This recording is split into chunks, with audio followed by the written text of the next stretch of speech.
Hi guys. Hey, how's it going? Grand.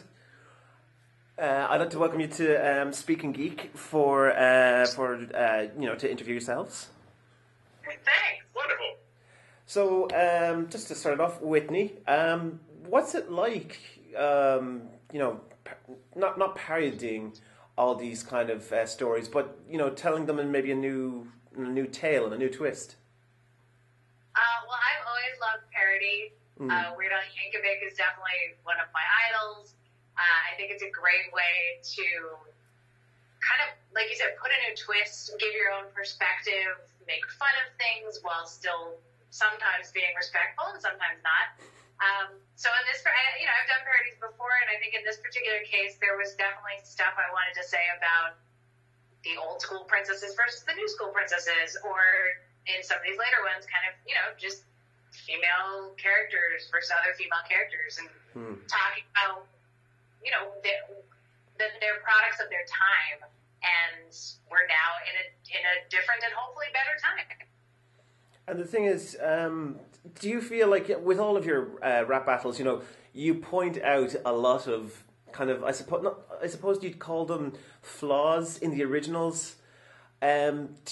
Looking back on them now, do you still kind of feel like they don't age maybe particularly well? Like, I mean, you point out about all the things about Snow White and how the fact that she has, she completely falls in love with this man who she meets, for maybe just a second.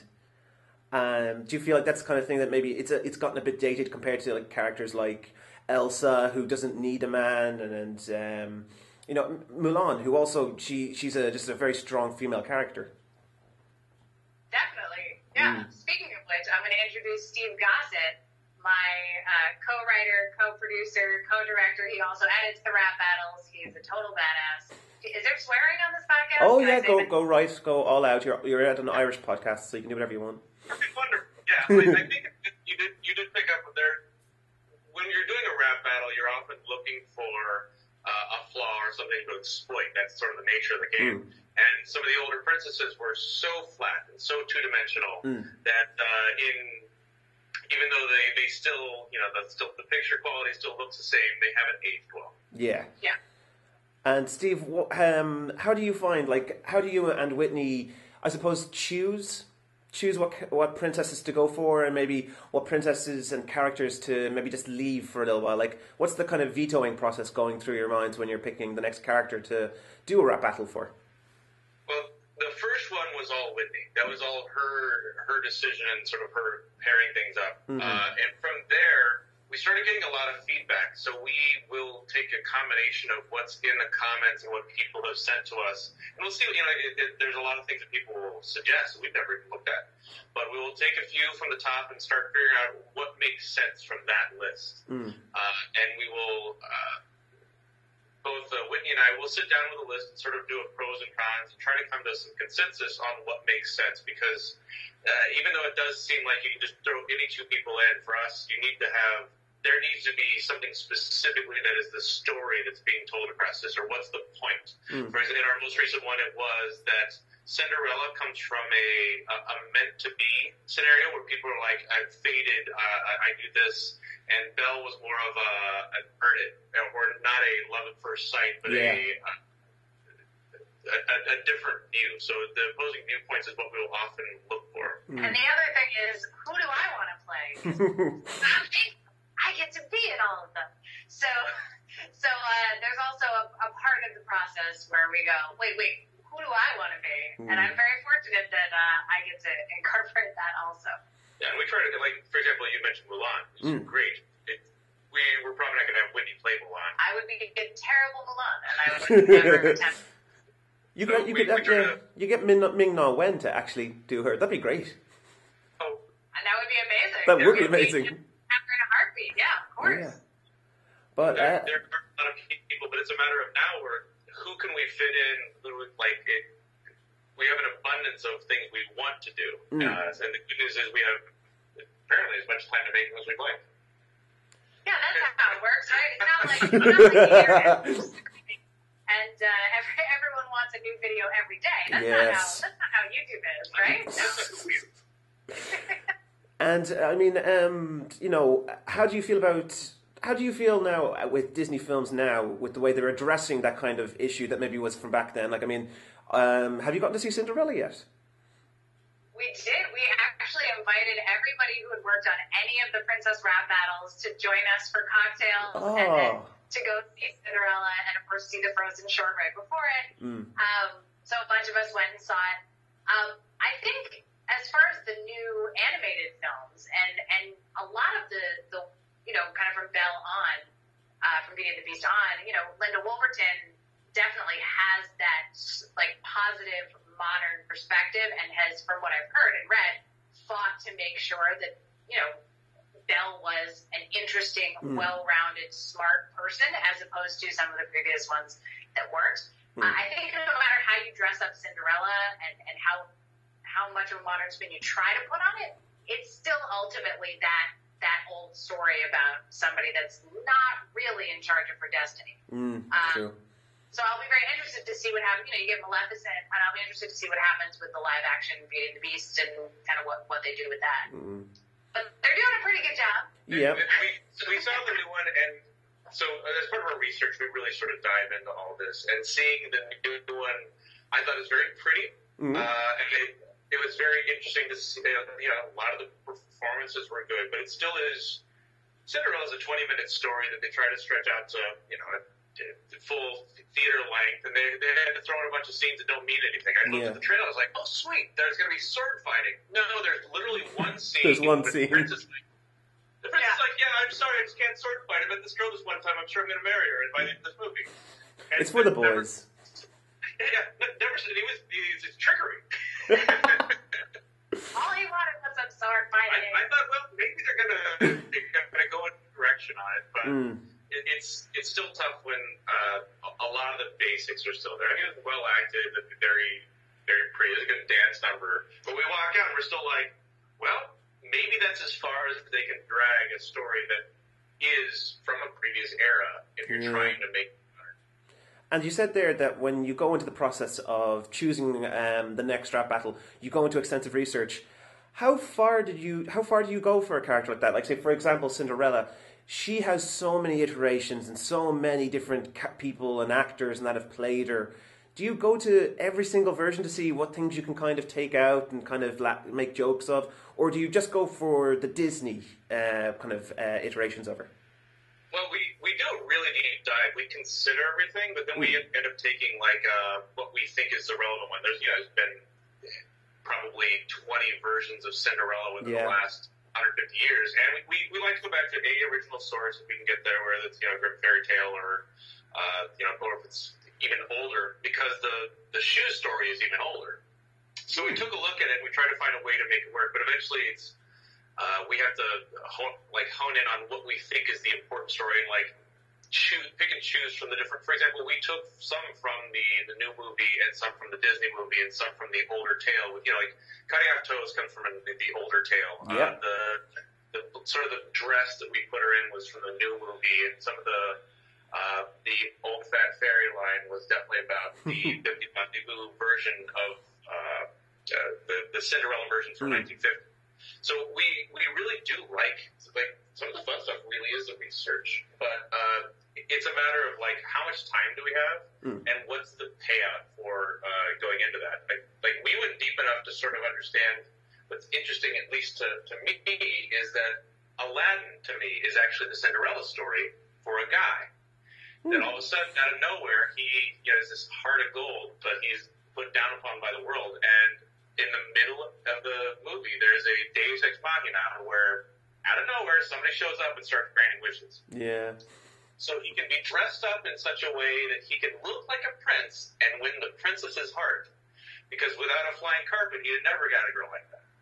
And then when he leaves, she can't find him, can't recognize him, and eventually she has to say, well, I can love a commoner, which is sort of a weird flip-flop on the Cinderella story.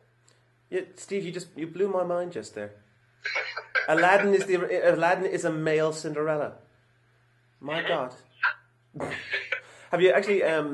You guys probably would know this. Do you watch Twisted? The Star Kids production? No, we haven't. It's the Aladdin story told from the point of view of Jafar. Oh, that's And it's on YouTube, and it's so funny. I think it would be right up your alley. I think you two would love it. It's so funny because it points out how Jafar was actually a really good person. He was just trying to do everything for the betterment of the kingdom, and Aladdin is a thief who is trying to steal the virginity of this princess. Yeah. And it's just it's. I think it would be right up your alley and something that I think you'd really enjoy. But yeah, with all the stuff that you choose, would you ever go outside Disney? Because I've seen your videos, and you stay in the most out you've gone is maybe with Mary Poppins and Mrs. Potts. But would you ever go outside of Disney, maybe to other princesses or other female characters to give themselves rap battles as well? Absolutely. That was just, I love Mary Poppins dearly. I wanted to give her a good fight. So, we paired her up with Mrs. Claus and we had all that. But, did you call her something different? Did they call her something different in Ireland? Mrs. Potts? That's fun. That's awesome. I didn't know that was Why? What's she called in America? Mrs. Claus. Mrs. Claus. She took her husband's name. Yeah. Really? Yeah, that's Santa and Mrs. Claus, not Mrs. Potts from Beauty and the Beast. To us, Mrs. Potts is the teapot from Beauty and the Beast. Oh God, I thought that was Mrs. Potts. Oh my God! Mrs. Potts doing shacking up with Santa. That's naughty. I love it. But yeah, that was a very interesting video. Would you do like I said? Would you go for? I don't know, what other princess could you go for? Like Red Sonja or something like that against someone else? Absolutely, yeah. We've made a big old list of not even just princesses, probably about 150 princesses across all genres, video games, sci-fi, all sorts of different mythos. And then also just other interesting female characters that I think it would be really fun to see rap battle and kind of confront each other. And to be fair, it's not just female, but that's our focus. We basically, when it all came together, we sort of made a list of who are the characters we really like. That's sort of where the Mary Poppins came from. And are there any characters that if we got the chance to, that we would take on? But we would do the princess part of the rap battle is just part of the brand name, because Mary Poppins wasn't a princess technically. We feel that we should be able to do we aren't going to do Anne Frank, but if we wanted to do an Anne Frank rap battle about how dramatic it is, then we'd do it. To be fair, she beat everyone. Who could beat her? There'd be no one. It'd be we could put Rapunzel against Anne Frank. Because they were both stuck in dramatic, as it were. That's horrible and delightful. Many people, but that's okay. That's we make very many people hopefully laugh, and then a few people get very offended. And that's not a bad ratio. No, and the thing is, offended people usually are very passionate, and even if they get a little offended, they probably are laughing because they're so offended. So you're probably all right there. And so yeah, where did it kind of all begin, Whitney? What got you to decide? Okay, I've got this great idea for maybe telling two stories that maybe haven't been properly told in my eyes. So. Where did it all begin for you? Well, I make my living in television and commercials as an actor, but always loved comedy music. So I've been putting comedy songs and shorts on my YouTube channel for maybe 5 years or something. So I was actually just trying to write another comedy song, but I wanted to try to write a rap. And I had never rapped before at all ever in my time. So it was basically going to be a rap about how I didn't know how to rap. And there was a line in there about how pale I am in real life, because I'm super pale, because I never go in the sun. And it's part of my menu. So then I went, oh my God, what if it's actually Snow White? What if it's not me? Forget about me. What if it's Snow White rapping? And that's where that whole first idea came from, was who would Snow White be rap battling against? What's her perspective? And then who's got a different perspective, and how do I put all that together? And once I had, started writing it and started coming up with it, and I sort of pitched it to Steve and went, let's make this princess rap battle. And it all has worked out so far. Yeah, you've just your rise in fame and popularity is just it's been incredible, and it really has. It's just some of the stuff that I've seen. It was so funny and it's so clever. you point out so many obvious things that do not come out until someone says it. Like, I mean, all the things about Cinderella, the Stockholm Syndrome with Belle. I mean, I love that film. That's one of my favorite Disney films. But it's just like the Stockholm Syndrome. Oh God, it's so true. The bestiality. Oh, it's just so funny. And then, where did the idea for Sarah Michelle Gellar come from? Like, I mean, usually you have, I'm gathering like friends in that or fellow artists joining you. Where did the idea for Sarah Michelle Gellar to do it?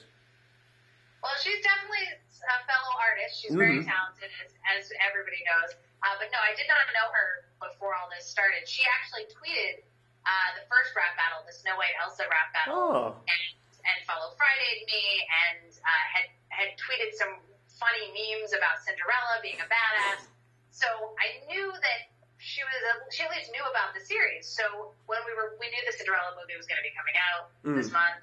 We knew we were going to do Cinderella, and we went, you know what? Let's write up a formal offer, send it through to representation, and at least see if she's in town, if she might be interested. And within 24 hours, she and her manager came back to us and went, we've both seen them all, we love them, we're in. And we were so excited. The funny thing about her is she is, a lot of people, I love her in the world, she has all of her fans. She's actually better than almost any of them know. Like, she's better than they think she is. She's wonderful in person. She's a dream to work with. She's funny, which, people haven't gotten to see. She'd never rapped before, and as you hear, like, she was great. Yeah, she's very strong, very, very fierce when she's doing it. Yeah. Yeah, and she's just, I think she's actually a great person that, I think she's a good role model for even a lot of people who are the upcoming YouTubers, because she, sticks to her guns, she sticks to her ethics, and has been, she's just a professional, and I really appreciated the chance to work with her. And, I mean, what kind of goes into the process of making one of your videos, guys? Is it a lengthy process? Are you exhausted? I'm gathering I don't know even why I'm saying it, but I gather you're very exhausted when it's all over. But I mean, like, what kind of goes into it? Yeah, we happen to both be perfectionists, which is hard because that means we both have to agree on absolutely everything, and we both agree that it's as good as it can be. So we spend, hundreds of hours on every step of the process. I mean, it's worth noting that I grabbed a quick nap before this because I was on almost a double all-nighter just on a behind-the-scenes video that we just put out today.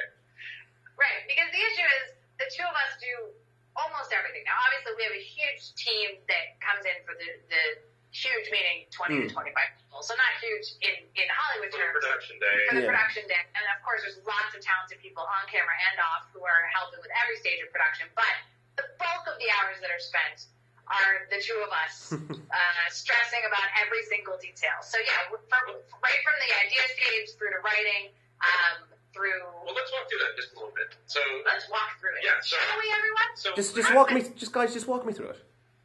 Imagine I'm 5. And we'll walk slowly through it. Are you ready? I'm very forward of you. So once we've talked a little bit about idea inception and how we end up choosing the battle, but then from that point, it's a matter of we have to figure out, all right, what kind of song is it, and how do we get the people we work with the music on, because we make all original beats with a variety of really talented musicians we know, and we'll start trying to break down lyrics and story, and then we've got a couple people we work with. We actually have a staff writer who's Mike Sullivan, who is marvelous at giving us, very good feedback. So he's somebody that he'll send us stuff. We'll send him like, hey, here's a draft, and he'll like sort of point out the flaws for us, and he's really useful to us. And once we get started with casting,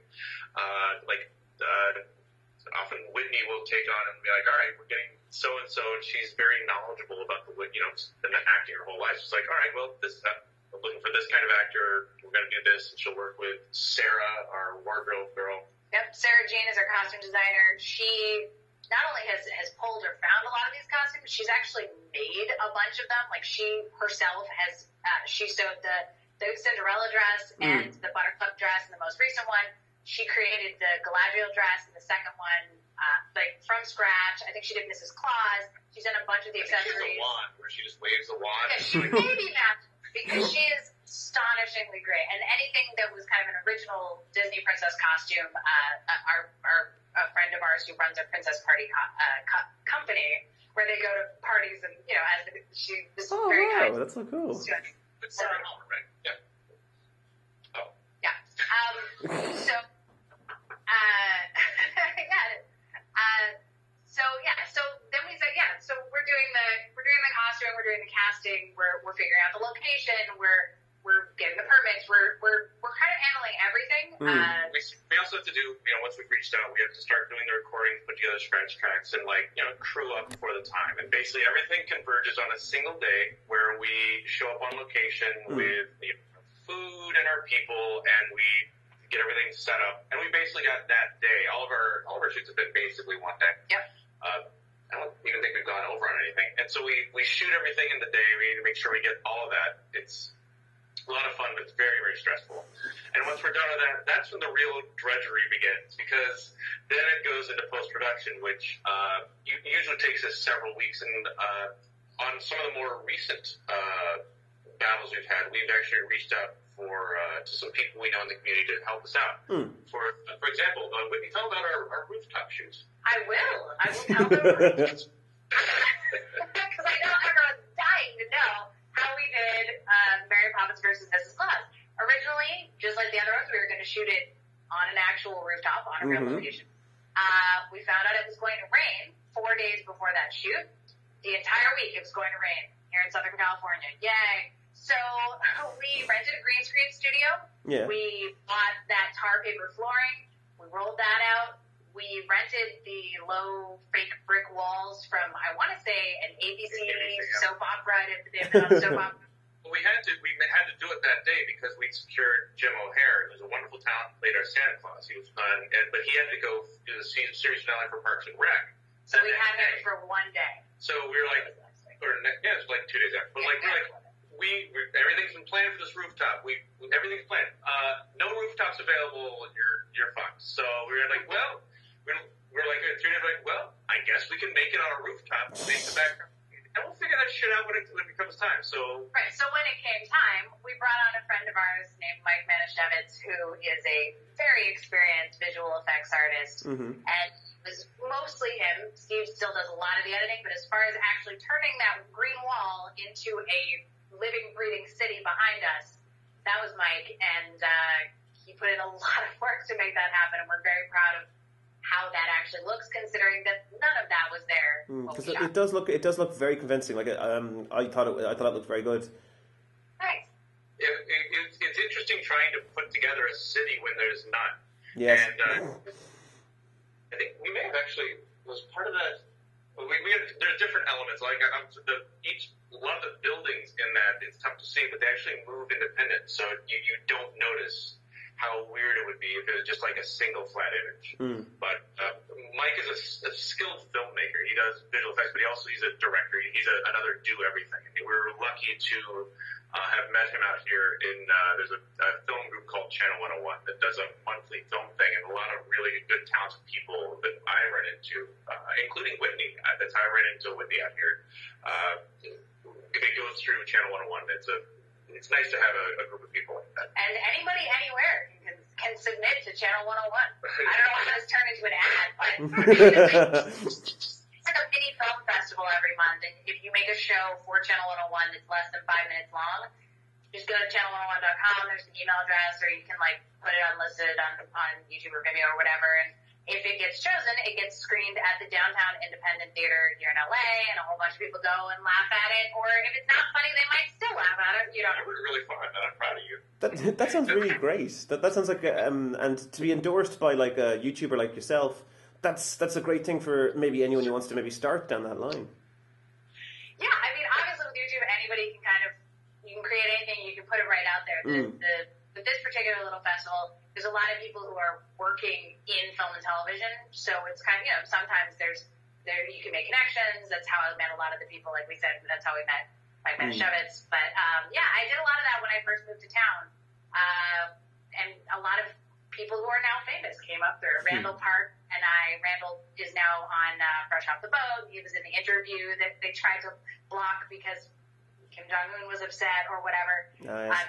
It was founded by Dan Harmon. The Lonely Island guys came through there. It's got a pretty good history. Yeah, but what's interesting to us is when you talk about us as YouTubers, it's interesting because I think that if you'd asked us a year ago, we did not think it was possible to have the sort of success that we've had just doing what we have. I think it's come as a wonderful surprise to us how much it's resonated and how people are willing to. If you don't do YouTube videos and you look out and you're like, oh my God, everybody's making videos, and there's so many hitting the market. How do you stand out at all? And I think that's one of the challenges that we didn't set out making the first Princess Rap Battle to just make a ton of them, but the response is so good, and we frankly did okay at it that we're yeah. People seem to immediately really, really want more. So we went, all right, hey guys, if you like it that much, here's some more. And so, guys, are there any princesses or female characters that you would really like to do that that you haven't gotten to do yet? Like, is there anyone in particular that maybe you'd be really interested in? There's a few that are really prohibitive to be able to do correctly because of the amount of VFX it would take. So there's a few that we've looked at. We're like, we could do that, but it would cost us, it'd cost a real Hollywood budget to get something like that together in the way that we'd like to. That's been one of the prohibitive factors for characters we'd really like to do. We've got, and one of the other ones, it comes up a lot, it's one of our favorite characters too, is we want to make sure that we're staying diverse so we can do these for long enough that it matters. Because people were like, do Elsa again. Yeah, Elsa's great, and Anna is wonderful. Mm-hmm. But we want to make sure we're not just pigeonholing ourselves into doing princesses and only princesses from Frozen, because some fans I think would like to hear us have to just do Elsa versus Anna 100 times. Some people would just be like, that's all I've ever wanted. There's 100 rap battles between Elsa and Anna. Just make a child channel and then just have it on repeats. You'll be fine. Yeah, but that's a pretty good business model, actually. There are definitely YouTube channels that are specifically for youngsters and are definitely kids. Now, our stuff obviously was not originally made for kids. Nope. There are swears in, I think, all of them. Is there one in the Cinderella one?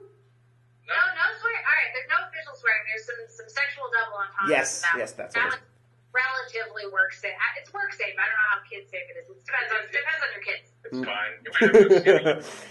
It's not your fault. It's the parents that made them or allowed them to watch it. I mean, come on. I figured, here's the thing, if we're telling them stuff they don't know, we're just teaching kids to research. Exactly. And that's how G.I. Joe used to teach. Yeah.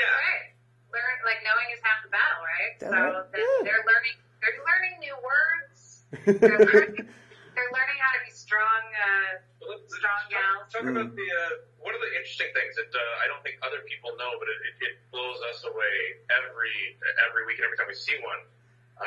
Whitney and we started to discover soon after we released it that people specifically. Yeah, there's somewhere in the vicinity of 100, maybe more. I think more than 100 cover videos on YouTube of mostly young girls who get together at a slumber party and do a cover of Elsa versus Snow White, or at home with their sisters in the Philippines, and are doing a cover of one of the other ones. It's unbelievably flattering. That's amazing. It really blows our mind. We watch all of them. We really we try to it makes you feel like you're doing something bigger.